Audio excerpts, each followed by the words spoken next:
아사왕의 이야기, 이제 오늘 마지막 시간입니다.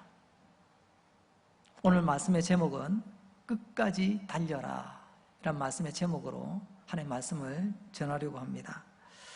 어느 교회 한 집사님께서 참 신앙생활하는 가운데 참 갈등이 생겼습니다. 다른 관계 속에서 갈등이 아니고요.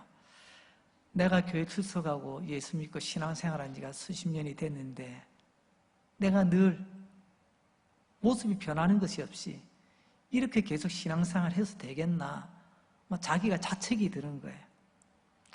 자기 자신을 너무 잘 알지 않습니까? 그래서 참 그것이 너무 마음에 걸려 있었는데 부임한 지 얼마 안 된 젊은 목사님에 가서 말씀드리기에는 조금 멋졌고, 그래서 그 교회 평생을 목회하시다가 은퇴하신 원로 목사님을 찾아가서 이런 내용을 말씀드렸습니다. 목사님 아시잖아요. 근데 제가 저를 알거든요. 참 제가 이렇게 신앙생활하면 안 되는데 라는 생각은 드는데 그게 잘 쉽게 바뀌어지질 않네요.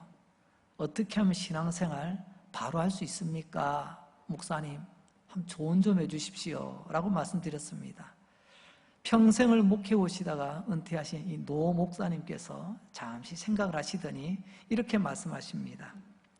집사님, 예수님 잘 믿고 신앙생활 잘 하는 것은 소가 걸어가는 것 같이 하셔야 됩니다. 집사님, 개구리처럼 좋을 때는 팔딱팔딱 뛰다가 어느 순간 하나님께서 잠잠히 침묵하시는 것 계시는 것 같이 답답할 때도 그때도 흔들림 없이 소 걸음처럼 뚜벅뚜벅 주님 바라보시고 뚜벅뚜벅 주님께 기도하며 나아가는 것, 그게 신앙생활 잘하는 겁니다 라고 말씀해 주었습니다. 여러분, 우리가 어떤 일을 만나든지 무슨 일을 만나든지 너무 불안해하거나 조급해하지 말고 내 눈앞에 아무 증거 안 보여도 주님을 신뢰하고 믿음으로 소가 걸어가듯 뚜벅뚜벅 주님 바라보시고 주님께 기도하며 걸어가시는 저와 여러분 될 수 있기를 바랍니다. 오늘 이 아사왕 지난 3시간 살펴봤습니다. 첫째 시간, 하나님 보시기에 똑바로 서기 위해서 얼마나 몸부림치던 아사왕입니까? 사자의 심장을 가지고 얼마나 하나님 앞에서 멋지게 살았던 왕입니까? 독하리만큼 마음을 굳게 먹고 하나님 기뻐하신 대로 살아보려고 그렇게 애쓰던 아사왕 아니었습니까? 산당과 돌로 만든 주상과 나무로 만든 우상들 다 버리고 부수고 찍어버렸던 그런 아사왕.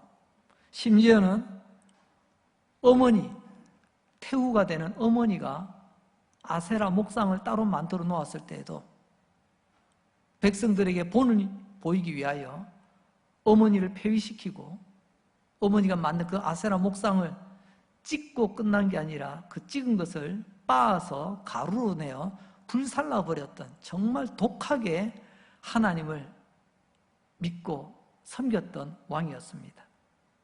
그는 우리에게 말합니다. 예수 믿으려면 똑바로 믿어라. 슬렁슬렁 믿지 말고 사자의 심장을 가지고 믿어라. 그래, 이 양 믿으려면 인간관계에 너의 신앙이 흔들리지 않도록 독하게 서라. 그것을 몸소 보여주었습니다. 이처럼 아사왕은 젊었을 때 하나님을 찾고 또한 백성들이 하나님을 찾을 수 있도록 도와주었습니다. 오늘 말처럼 다른 나라가 수많은 군인들을 데리고 수백 대의 전차를 몰고 왔을 때도 소가 걸어가듯 뚜벅뚜벅 하나님만 바라보고 하나님께 기도했던 아사왕이었습니다. 이런 아사왕을 하나님께서 얼마나 기뻐하셨던지 하나님은 그에게 정말 넘치는 복을 더하여 주셨습니다. 우리의 믿음이 하나님께 복 받으려고만 나오는 믿음은 아닙니다. 우리가 하나님을 기쁘시게 하는 믿음이 될 때에 하나님은 우리에게 보너스로 복을 더하여 주시더라는 거죠. 그래서 아사왕에게는 하나님께서 형통이라는 복을, 그리고 또한 번영이라는 복을, 그리고 수십 년 동안 전쟁이 없는 평안의 복을 주셨습니다. 또 우리가 잘 알다시피 100만 대군이 쳐들어왔을 때에도 기적 같은 승리를 맛보게 해주었습니다. 여러분, 그 기적은 오늘도 일어날 줄로 믿습니다. 왠 줄 아세요? 그때 그 하나님은 지금도 살아계시기 때문에 오늘도 하나님은 기적을 행하시는 것입니다. 왜 우리에게 기적이 없냐고요?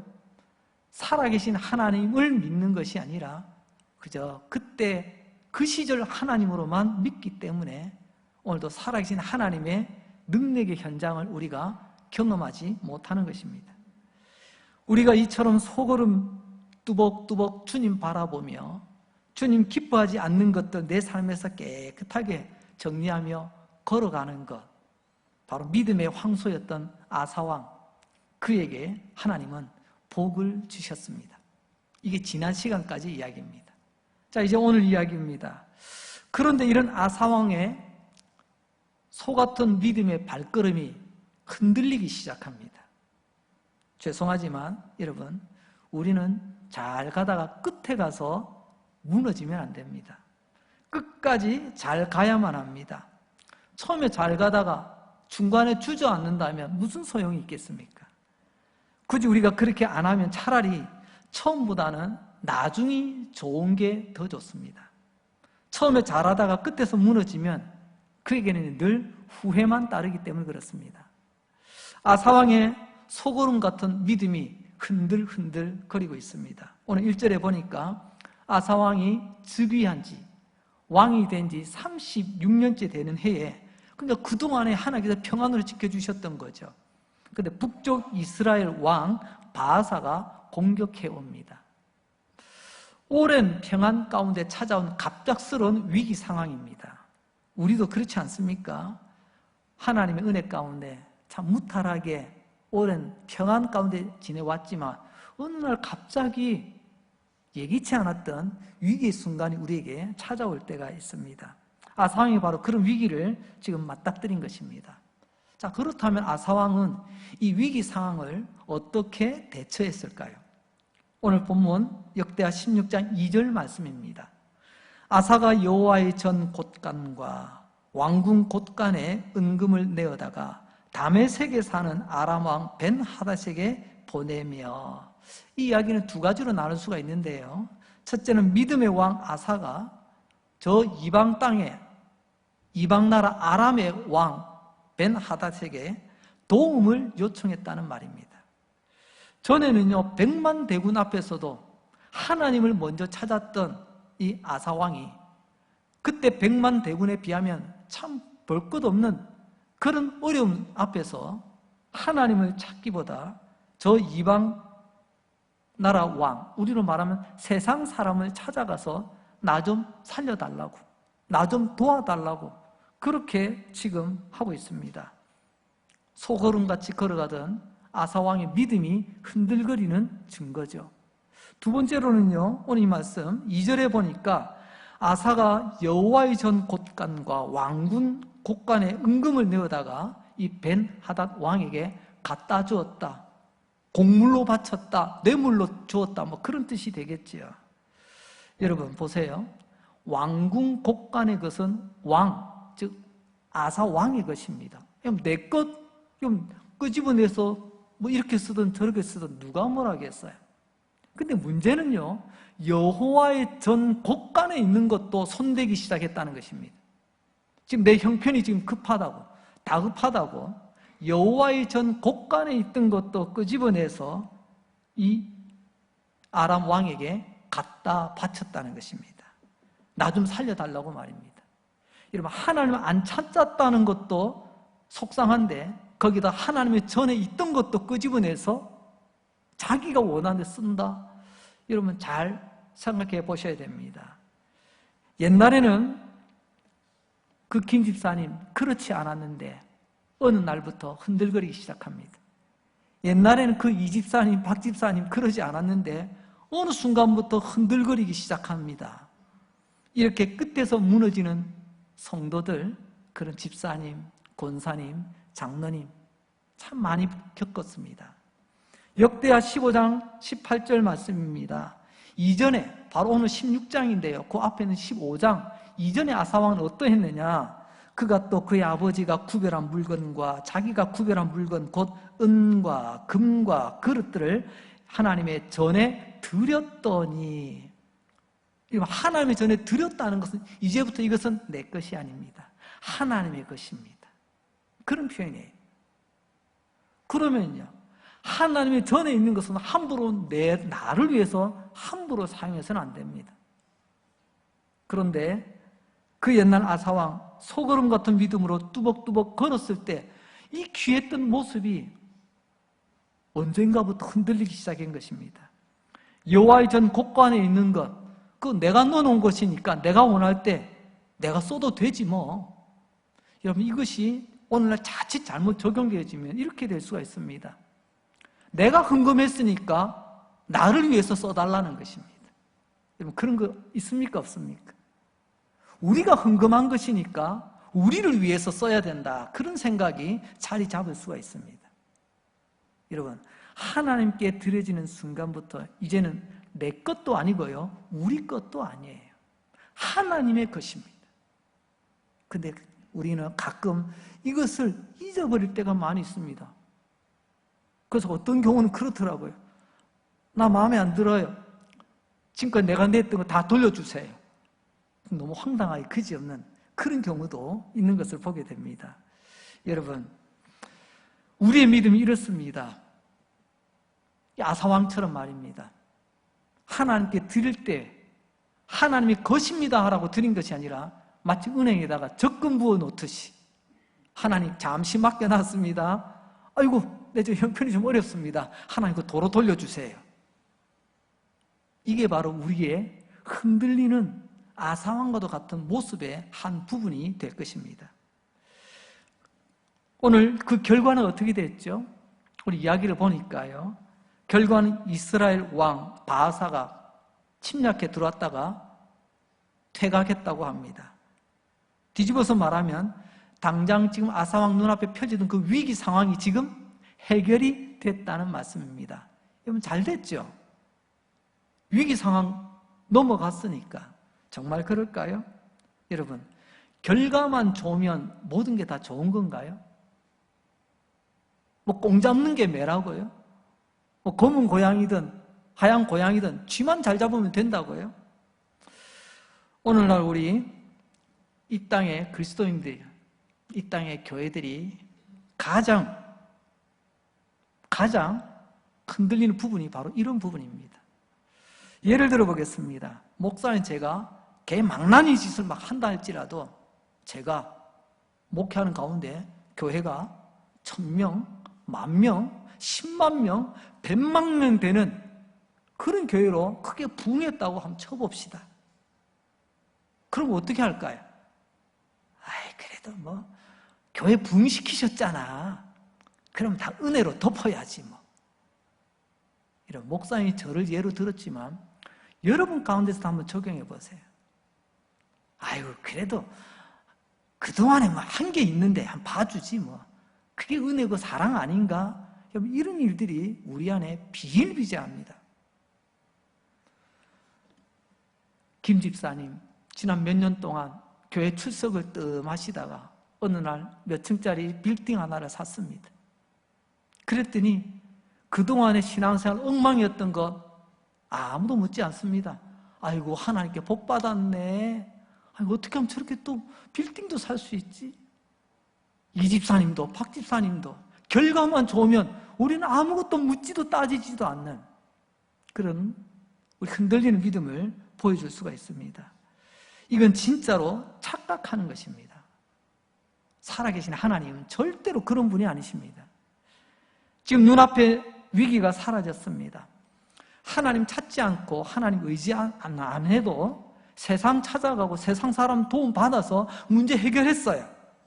결과가 좋으니까 뭐 다 좋은 건가요? 정말 하나님도 그렇게 생각하실까요? 성경에서 하나님은 이렇게 말씀하십니다. 결과보다 과정과 태도가 더 중요하다고 말씀합니다. 우리 한번 따라서 해봅시다. 믿음은 태도다. 하나님은요, 태도를 더 중하게 여기십니다. 여러분, 내용은 중요하다고 했죠. 근데 뭐가 더 중요하다고요? 태도는 더 중요하다고 했잖아요. 전 여기서 이렇게 한번 적용해 봅니다. 태도 불량은 신앙 불량이에요. 왜요? 하나님은 결과보다 태도, 과정을 더 중하게 여기시기 때문에 그렇습니다. 하나님을 향해서 모욕하고 건강하게 사는 사람보다 병들어도 하나님을 끝까지 버리지 않았던 욥을 하나님은 더 이뻐하셨습니다. 창고를 지어놓고 날마다 잔치 벌리던 그 어리석은 부자, 하나님을 모독하던 부자보다 그 부자의 상에서 떨어지는 부스러기를 먹고 살아가던 거지 나사로, 그런 하나님을 소망하는 사람이었기에 하나님은 그를 더 이뻐하셨습니다. 그렇습니다. 우리가 깨달아야 될 것, 하나님은 결과보다 태도를 더 중요하게 여기신다. 여러분, 이걸 잃어버리면 흔들리게 됩니다. 그래서 오늘 이 아사왕의 태도를 하나님의 기준, 태도의 기준으로 살펴보면요, 지금까지는요, 하나님 보시기에 똑바로 서고 사자의 심장을 가지고 독하게 살아가려고 했던 아사왕, 지금까지는 100점이었는데 이제 막판에 와서요, 이제 끝무렵에 와서는요, 오늘 채점해보니까 빵점이에요. 빵점. 아사왕은 너무나 많이 달라졌습니다. 우리 사랑하던 김 집사님, 이 집사님, 박 집사님, 옛날과는 너무 많이 달라졌네요. 달라졌다는 건 두 가지 의미가 있겠죠. 예쁘게 달라지는 모습이 있습니다. 옛날보다 인품이 더 성숙해지고, 옛날보다 신앙이 더 깊어지고, 옛날보다 더 섬김이 풍성해지고. 그런데 나쁘게 달라지는 게 있죠. 아니, 옛날엔 안 그러더니 요즘 왜 그러세요? 좀 이상해졌어요. 이런 말을 듣는다면 그건 나쁘게 변한 것입니다. 이게 큰일 난 거죠. 자, 그러자 이제 두 번째로 이 형편을 아시는 하나님께서 급하게 선지자 하나니를 아사 왕에게 보내어 하나님의 말씀을 전합니다. 역대하 16장 7절 말씀입니다. 그때의 선견자 하나니, 여기서 선견자는 우리가 이해하기 쉽게 선지자라고 여러분 다시 한번 읽으셔도 크게 틀리지는 않습니다. 그래서 오늘은 선견자라는 조금 낯선 단어보다 선지자라는 말로 통일하여 전하도록 하겠습니다. 유다왕 아사에게 와서 그에게 이르되, 왕이 아람 왕을 의지하고 왕이 하나님 여호와를 의지하지 아니하였으므로 아람 왕의 군대가 왕의 손에서 벗어났나이다.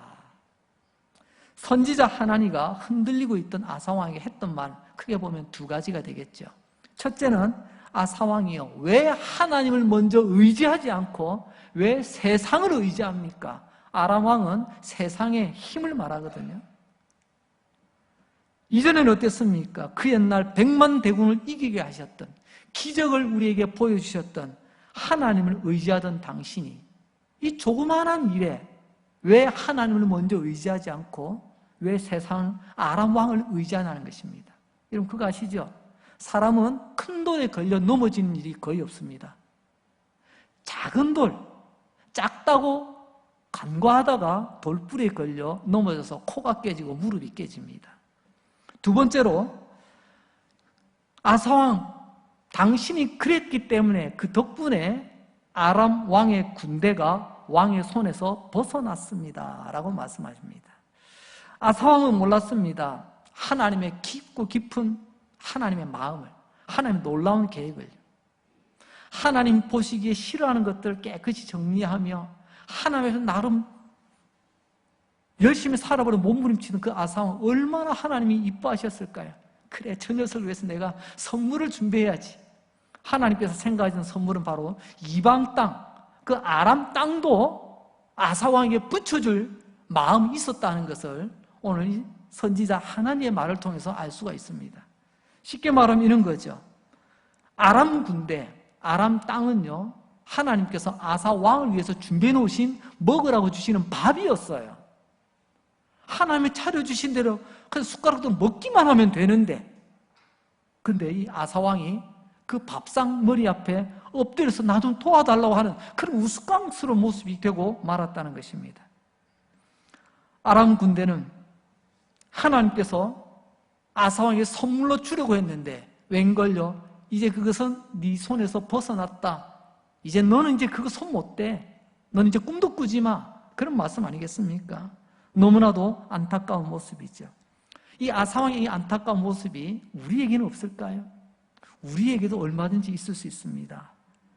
하나님께서 참으로 많은 것들 나를 위해서 딱 준비하고 계시는데 그것도 모르고 하나님을 먼저 찾지도 않고 그저 세상에 다른 것들을 이리저리 두리번거리며 뒤적이며 찾으러 다닐 때 하나님이 주시려고 했다가 도로 닫아버리시는 그런 일이 얼마나 많겠습니까? 그러자 선지자 하나님이 계속 이야기합니다. 9절이죠. 역대하 16장 9절. 여호와의 눈은 온 땅을 두루 감찰하사 전심으로 자기에게 향하는 자들을 위하여 능력을 베푸시나니 이 일은 왕이 망령되이 행하였은즉 이후부터는 왕에게 전쟁이 있으리이다. 선지자 하나님은 아사왕에게 이렇게 힘주어 이야기합니다. 왕이여, 하나님은 그 눈으로, 그 불꽃 같은 눈으로 두루두루 감찰하고 계십니다. 감찰이란 말, 감찰사라는 말 아시죠? 살핀다, 이게 감찰이란 말입니다. 왜 살피죠? 감시, 감독하기 위해서 하는 게 CCTV가 아니고요. 우리의 삶의 필요가 무엇인지, 마치 물가에서 노는 아이를 부모가 그 옆에서 지켜보듯이 말입니다. 이 녀석 뭐하나, 이렇게 감시 감독이 아니라 혹시라도 위험하거나 혹시라도 필요할 때 언제든지 달려가기 위해서 하나님 우리를 감찰하고 계시다는 거죠. 그리고 이 감찰하시는 내용이 살핀다는 말인데요, 살피는 의도가 두 가지가 있죠. 첫째는 오늘 하나님 사람을 찾으신다라고 말씀하십니다. 9절에 보니까 전심으로, 즉 내 온 마음을 다하여 하나님을 향하는 자, 하나님을 찾는 그 사람을 하나님도 찾고 계시다는 것입니다. 하나님을 찾는다는 말은 하나님을 의지한다는 말이죠. 하나님께 구한다는 말이죠. 나의 구원, 나의 내일, 나의 장래, 나의 소망까지도 하나님께 찾는다는 것입니다. 나는 하나님 한 분밖에 없어요. 하나님만이 나의 전부가 되십니다. 이런 마음으로 하나님을 찾는 것이 전심으로 하나님을 찾는 것입니다. 두 번째로는요, 감찰한다는 것은 그 하나님을 전심으로 찾는 사람에게 능력을 베푸시기 위해서라는 것입니다. 하나님의 능력은요, 함부로 낭비하지 않습니다. 오늘 말씀 보니까요, 하나님 그 놀라운 능력은 하나님을 전심으로 찾는 자를 향하게 되어 있습니다. 선지자 하나니가 이야기합니다. 요약하자면 이거죠. 왕이여, 그 옛날 구스의 100만 대군이 쳐들어왔을 때 어떻게 이겼는지를 생각해 보십시오. 김 집사님, 당신이 지난날 그 가난의 걸음더미에 있을 때 하나님께 당신을 어떻게 일어나게 하셨는지를 기억하십시오. 그런 말씀이에요. 재수가 좋아서 그랬나요? 행운이 따랐나요? 아사왕의 군사와 무기가 적들보다 월등히 좋아서 그랬나요? 아니죠. 아사왕 그때 하나님을 전심으로 찾았기 때문에 그때 하나님은 그 100만 대군 앞에서도 하나님은 능력을 보여주셨고 우리는 그것을 기적이라고 부르는 거예요. 그런데 아사왕이요, 지금은 왜 안 찾습니까? 그런 이야기죠. 여러분, 아사왕 참 많이 변했네요. 우리도 참 많이 변했습니다. 이 땅의 교회도 많이 변했죠. 가장 대표적인 예가 바로 이겁니다. 여러분, 이전보다 하나님을 더 찾고 계십니까? 이전보다 더 찾는 우리의 모습이 없다면 오늘 우리가 아사왕하고 똑같은 거예요. 이 땅의 교회가 하나님을 찾는 것이 예전만 못하다면 이 아사왕이 듣는 책망을 오늘 우리가 들어야 되는 것입니다. 그리고 선지자 하나니가 아사왕에게 결정적인 한마디를 합니다. 9절 하반절에 보니까 이 일은 왕이 하나님께 망령되이 행하였습니다. 여러분, 이 일이라는 게 뭐죠? 하나님을 의지하지 않고 세상 사람, 세상의 뭔가를 찾아다니는 행위 아니겠습니까? 우리는 입으로 주여 부를 뿐만이 아니라 주님께 기도하고 주님의 손을 기다려야 되는데 그렇지 않았습니다. 이게 바로 이 일이죠. 그러자 하나님 뭐라고 평가하십니까? 그거 망령된 거야 라고 말씀하십니다. 하나님을 의지하지 않고 세상을 의지하며 살아가는, 그건 하나님께서 말씀하십니다. 망령되다고 말입니다. 제가 어렸을 때 제가 잘 아는 그 즈음에 제가 듣는, 그때 당시 쓰는 말 중에서 제일 험한 말 중에 하나가, 일반 쌍욕 빼고요, 험한 말 중 하나가 뭐냐면요, 망령났다는 것입니다. 망령났다. 망령에는 약이 없어요. 오늘 이 망령이라는 말, 히브리어로 보면 사칼이라는 말입니다. 무슨 뜻이냐면 어리석다는 말이죠. 바보스럽다는 말이죠. 그러니까 무슨 말입니까? 아사왕, 당신 지금 너무 어리석어요. 당신 지금 바보짓 하고 있는 거예요. 그게 바로 망령되다라는 말입니다. 세상으로 볼 때는 참 똑똑해 보입니다. 교회 안 나가도 별 어려움 없네. 주님 안 찾아도 기도 안 해도 안 되는 거 없던데, 잘 되던데. 교회 안 가도, 하나님 안 찾아도 세상이 내 주변에 보면 나 도와줄 사람 많아. 지난 시간 교토삼굴이라는 말을 기억나십니까? 꽤 많은 토끼는 살기 위해서 굴을 3개 판다. 오늘 하나님 말씀하십니다. 사칼, 그거 당신 어리석은 짓이야. 당신 바보짓 하는 거야. 그건 망령된 일이야. 하나님 앞에서 바보스럽게 살아가는 것, 그게 망령난 것입니다. 죄송합니다. 망령나니까요, 바보짓 하더라고요. 망령나니까 어리석은 짓을 하더라니까요. 하나님 의지하지 않고 그저 사람 의지하고 세상 의지하고 거기에 뭔가 해결이 있는 줄 알고 이 사람 저 사람 찾아다니면서 우르르 몰려다니는, 하나님 말씀하십니다. 당신 지금 망령났어. 당신 지금 어리석은 일을 하는 거야. 바보짓 하는 거야. 성도 여러분, 어떤 일을 만나도 가장 먼저 예수님 만나시기 바랍니다. 예수님 찾으시기 바랍니다. 무슨 일을 만나도 예수님 의지하시기 바랍니다. 그게 진짜 믿음 아닌가요? 그런 사람은요, 삽니다. 하나님께서 이겨낼 수 있는 힘을, 능력을 주십니다. 여러분, 100만 대군도 이길 수 있는 능력을 주십니다. 여러분, 그 어떤 질병도 이길 수 있는 능력을 하나님께서 주실 줄로 믿습니다. 하나님께서 이기시는 거예요. 하나님 앞에 어떤 적군도 당해낼 수가 없습니다. 오늘 선지자 하나니는 왕이지만 꾸짖듯이, 책망하듯이 이렇게 뭐가 잘못됐는지 하나님의 이름으로 말해줍니다. 이쯤 되면 우리는 어떻게 할까요? 기분 상한 게 아니라 막 자존심 상했다고, 자기가 선지자면 선지자지, 내가 이래도 왕인데 말이야, 이러면서 막 분해, 견디지 못할 것입니다. 그러나 여러분, 제가 목사라서 그런지 몰라도 여러분, 하나님께서 나를 위해서 말씀하시면 그 정말 고마운 일 아니에요? 그 말씀 때문에 내가 깨닫고 회개할 수 있다면 그 말씀 고마운 거 아니에요? 그 말씀 때문에 내가 잘못된 것 고칠 수 있다면 고마운 것 아니에요? 그 말씀으로 내가 위로받고 힘을 얻을 수 있다면 고마운 것 아니겠습니까? 그 하나님은 지금도 말씀하고 계십니다.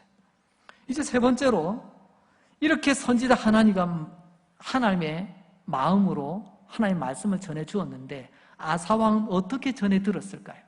아사왕의 반응입니다. 역대하 16장 10절인데요. 우리 다 같이 한번 읽어보도록 하겠습니다. 시작. 아사가 노하여 선견자를 옥에 가두었으니 이는 그의 말에 크게 노하였음이요. 여러분, 아사가 그 말을 기뻐하였더니 라고 해야 되는데 하나님의 말씀을 선지자를 통해서 듣고 난 뒤에 어떻게 했다고요? 아사가요, 노했대요. 화가 났대요. 그것도 2번씩이나 말입니다. 아사왕은 성질을 뭐같이 내면서 이제 그 선지자를 옥에다 가둬버립니다. 왜요? 더 이상 듣기 싫다는 거죠. 더 이상 꼴보기 싫다는 거죠. 뭐 감옥에서 병들든지 죽든지 나는 상관하지 않겠다는 거죠. 솔직하게 말하면 이런 거 아니겠습니까? 더 이상 하나님 말씀 듣기 싫어요. 나는 바로 하고 있는데 왜 자꾸 싫은 소리 하십니까? 그리고 정확하게 말하자면 이것을요, 하나님 말씀 듣고 삐졌다라고 표현하는 겁니다. 여러분, 나를 어떻게 보고 아무리 하나님이라도 그렇지 나에게 어떻게 그렇게 말할 수 있냐고. 하나님 말씀 때문에 삐진 것입니다. 하나님 말씀 삐졌다는 것을 우리 또 다른 말로 뭐라고 하죠? 시험 들었다라고 말합니다. 여러분, 하나님 말씀 듣고 다 은혜 받는 게 아니더라고요. 어떤 사람은요, 하나님 말씀 듣고 이 아사왕처럼 삐져가지고 이제 상대도 안 해요. 눈도 안 마주쳐. 여러분, 목사에게 내가 듣고 싶은 말만을 요구한다면 어떻게 하나님의 사람으로 우리가 세워질 수가 있겠습니까? 조금 더 나가서 표현하자면요, 내가 듣고 싶은 말, 내가 원하는 말만 요구할 때는요, 절대로 올바른 인간 안 됩니다. 왜요? 하나님의 말씀이 우리를 변화시키는데 그 하나님의 말씀에 대해서 우리가 삐져버리면 내가 변할 아무런 근거가 없잖아요. 옛날에는 안 그랬는데 이 시대에 많은 성도들이 하나님의 말씀에 삐져 있습니다. 나를 어떻게 보고 이런 말 하냐고, 듣기 싫다고, 불편하다고. 여러분, 불편하면 하나님의 말씀이 아닌가요? 하나님의 말씀에 우리가 예전에 어떻게 했나요? 하나님의 말씀 듣고 아멘, 감사합니다 라고 말하던 우리 아니었습니까? 하나님의 말씀이라면 여러분 어떻게든 순종해보려고 애쓰던 우리 지난날의 모습이 있었습니다. 그런데 이제는요, 하나님 말씀 조금만 내 마음에 안 들면 삐져요. 우리가 몸이 아플 때 병원에 가지 않습니까? 의사 선생님 만납니다. 아무리 내 마음에 안 들어도요, 의사 선생님 앞에서 성질 부려가지고 어떻게 내 병을 고칠 수가 있겠어요? 하물며 하나님 앞에서 말입니다. 여기서 소금같이 걸어가던 아사왕의 그 든든한 믿음이 흔들리는 게 아니고 이제는 무너져가는 모습을 우리는 보게 됩니다. 생각해 보십시오. 하나님께서 우리에게 하시는 말씀, 틀린 말씀이 있던가요? 나를 불편하게 하는 말씀이지만 하나님의 말씀이 틀린 게 어디 있어요? 그런데 하나님 말씀 듣고 우리는 삐집니다. 하나님 말씀 제대로 듣고 똑바로 신앙생활을 하라고 하는데도 삐져요. 하나님 말씀 듣고 회개하라는데도 삐져요. 하나님 말씀에 순종하여 하나님 앞에 복된 인간 되라고 해도 삐져요. 하나님 말씀 잘못된 게 없는데 말입니다. 여러분, 하나님의 말씀 듣고 성질내고 하나님 말씀 듣고 삐지고, 죄송합니다, 그러면 결국에는 자기 손해입니다. 내 믿음 손해고요, 내 인생이 손해보는 거예요. 아사왕 그러면서 참 딱합니다. 왜요?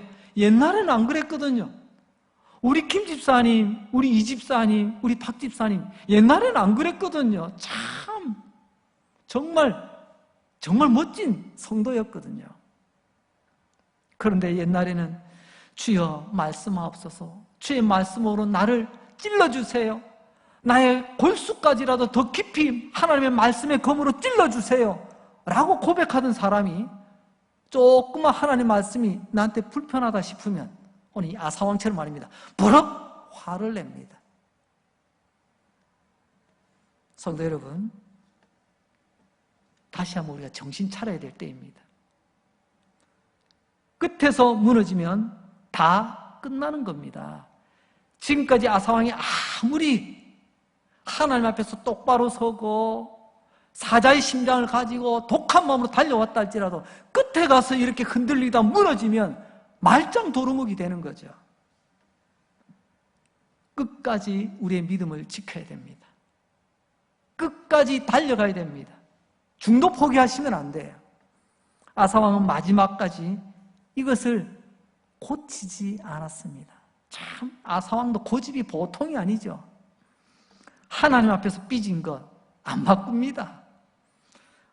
역대하 16장 12절 말씀입니다. 아사가 왕이 된 지 39년에, 계산해 보세요. 아사왕이 왕이 된 지 36년에 하마터면 큰 전쟁을 치를 뻔했습니다. 그런데 이것이 끝나고 난 뒤에 3년이 지나고 나니까 이제 어떻게 됐습니까? 39년에 그의 발에 병이 들어 매우 위독했으나 병이 있을 때 그가 여호와께 구하지 아니하고 의원들에게 구하였더라. 이 말씀은 아사왕이 마지막까지 하나님 앞에서 삐진 것을 고치지 않고 그대로 있다가 병에 들었다라는 말이죠. 그 병이 무슨 병인지는 모르겠지만 생명이 위독한 병이 발에 생겼답니다. 12절 그 위독한 가운데서도 그래도 하나님을 찾지 않았다. 이게 무슨 말이죠? 아직도 그 삐진 게 안 풀린 거예요. 이럴 때 쓰는 말이 있습니다. 아사왕 잘했죠? 한번 따라서 봅시다. 잘한다. 우리 한번 따라해 봅시다. 잘한다. 그러면 아사왕 잘했습니까? 잘했습니까? 아사왕 그렇게 사는 가운데 어떻게 되었을까요? 내 삶에 내가 원하지 않았던, 생각지 않았던 위기가 찾아오는 것은요, 그냥 오는 게 아닙니다. 그 위기 너머에 하나님 더 큰 선물을 준비하고 계신 줄로 믿습니다. 그래서 믿음의 우리 선배들은요, 이렇게 고백을 했습니다. 고난은 고통으로 끝나는 나쁜 게 아니고요, 고난은 위장된 하나님의 축복이라는 이 엄청난 신앙 고백을 했던 거예요. 내 삶의 위기는 고통이 아니에요. 이 위기를 통하여 하나님께서 더 놀라운 하나님의 은혜의 선물을 주시려고 주시는 과정인 줄 믿으시기 바랍니다. 그런데 아사왕은 이것 깨닫지 못하고 끝까지 고집부리다가 하나님을 찾지 않습니다. 의사만 찾았습니다. 여러분, 이 말씀에 오해가 없으시기 바랍니다. 당연히 아프면 우리는 의사를 찾습니다. 근데 오늘 여기서 하나님께서 하시는 말씀이 뭐냐면요, 내 삶에, 내 신상에 어떤 어려움이, 문제가 생겼을 때 제일 먼저 누구를 찾냐는 것입니다. 하나님을 먼저 찾는 믿음의 태도 없이 그저 하나님 없어도 괜찮아요, 나는 의사 선생님만 잘 만나면 돼요, 좋은 약만 먹으면 돼요, 이거예요. 하나님 없이도 얼마든지 나는 내 문제 해결할 수 있어요. 이 태도를 하나님께서는 싫어하신다는 것입니다. 그래서 13절에 가서 보니까 그랬던 아사왕 이제 죽었대요. 그는 왕이었습니다. 왕이면 뭐해요? 죽었는데. 이제 말씀을 정리하려고 합니다. 성도 여러분, 우리가 알듯이 아사왕은 참했던 사람입니다. 참하다는 게 무슨 말인지 알겠죠? 하나님 보시 너무 이쁜 사람이었어요. 3번에 걸쳐서 말씀드렸습니다. 하나님 보시기에 똑바로 서기 위해서 부단히도 애쓰던 사람이었습니다. 그 어려운 가운데서도 사자의 심장으로 한번 살아보려고 그렇게 노력했던 사람입니다. 그리고 어머니라 할지라도 과감하게 폐위시키고 독하게 하나님 앞에 반듯하게 서보려고 했던 그런 사람입니다. 그런데 그게 끝까지 가지 못하고 끝에 가서 무너지고 말았네요.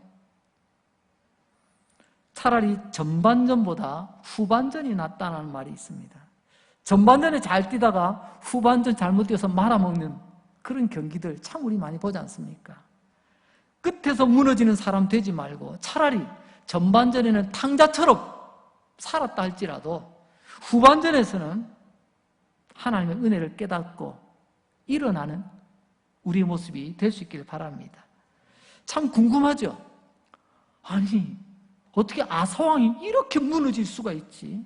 왜 이렇게 끝에 가서 무너지게 되었을까? 이런 그 이유를 알아야 오늘 우리에게 바르게 적용이 되는 겁니다. 그래, 누구나 다 잘 가다가 마지막에 다 무너져, 이렇게 적용하시면 안 됩니다. 봐, 아사왕도 무너졌잖아, 뭐 나라고 별 수 있어, 이렇게 핑계 대시면 안 됩니다.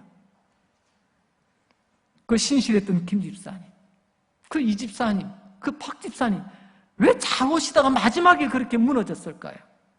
한마디로 말하면요, 그건 교만이다라고 제가 감히 말씀드릴 수가 있습니다. 사람의 끝에서 신앙이 무너지고 인격이 무너지고 삶이 무너지는 것은요, 다 이유가 있습니다. 그것은 그 뿌리가 바로 교만이기 때문에 그렇습니다. 교만은 패망의 선봉이라고 말씀하셨죠. 교만한 사람은 여러분 아무리 지난 과정이 멋져 보여도 끝에 가서 보면 압니다. 교만한 사람은요, 끝에 가서 무너지게 돼 있어요. 미국의 어느 마을의 이야기입니다. 그 마을은 전통적으로 해마다 어느 날짜를 정해서 마을 축제를 가져요. 소박하지만 그 마을 사람들이 각자의 장기, 각자 집에 조그만 준비한 음식들을 가지고 와서 모두가 함께 흥겨운 한때를 보내는 거죠. 그 가운데 어느 집에 아이 어릴 때부터 피아노를 쳤는데요, 그 코올리게 그 유치부 그 어린 때부터 그 손가락 움직여가면서 피아노 연주하는 시간이 있었습니다. 해마다 그 아이의 시간이 있었어요. 이제 이 아이가 자라서 청소년이 됐습니다. 몸도 이제 엄마 아빠보다 더 커졌습니다. 그 축제에 피아노에 앉아서 피아노를 쳤습니다. 마치고 내려오는데 예전 같으면 방긋 웃으면서 사람들의 박수와 함께 또 부모님의 또 격려와 함께 그 무대에서 내려왔을 텐데 오늘 시무룩하게 내려와요. 아들 왜 그래? 아, 오늘 피아노 잘 쳤어. 내가 들어 뭐 틀린 데도 없던데? 아들 왜 그래? 이 아이가 숙여진 고개를 잠시 뒤에 들면서 이렇게 이야기합니다. 엄마, 오늘따라 피아노가 너무 작게 여겨졌어. 무슨 말이죠? 그 어렸을 때는요, 내가 작으니까 그 코올리게 유치부 아이가 피아노 올라가고 그동안은요, 나보다 피아노 할 때면 늘 야, 이렇게 큰 피아노를 내가 치다니 했는데 이제 내가 좀 컸다고 해요. 커진 내가 이렇게 피아노 보니까 별것도 아니네. 아, 내가 이걸 크다고 생각했나? 그런 마음이 들어서 썩 마음이 좋지 않더라는 거죠. 성도 여러분, 아사왕은 지금까지 그가 받아 누렸던 모든 것은 다 하나님의 은혜였습니다. 그런데 여러분, 우리 김 집사님, 이 집사님, 박 집사님 지금까지 평안 가운데 달려오게 되었던 것은 다 하나님의 은혜 아니었습니까? 그때는요, 하나님이 어마어마하게 크게 보여졌습니다. 근데 어느 순간부터 내가 크게 시작하는 거예요. 내가 커 보이는 거예요. 그럼 상대적으로 하나님은 작게 보이고요. 에이, 뭐 하나님 없어도 괜찮아요. 하나님 안 도와주셔도 괜찮아요. 하나님 아주 가볍게 대하기 시작합니다.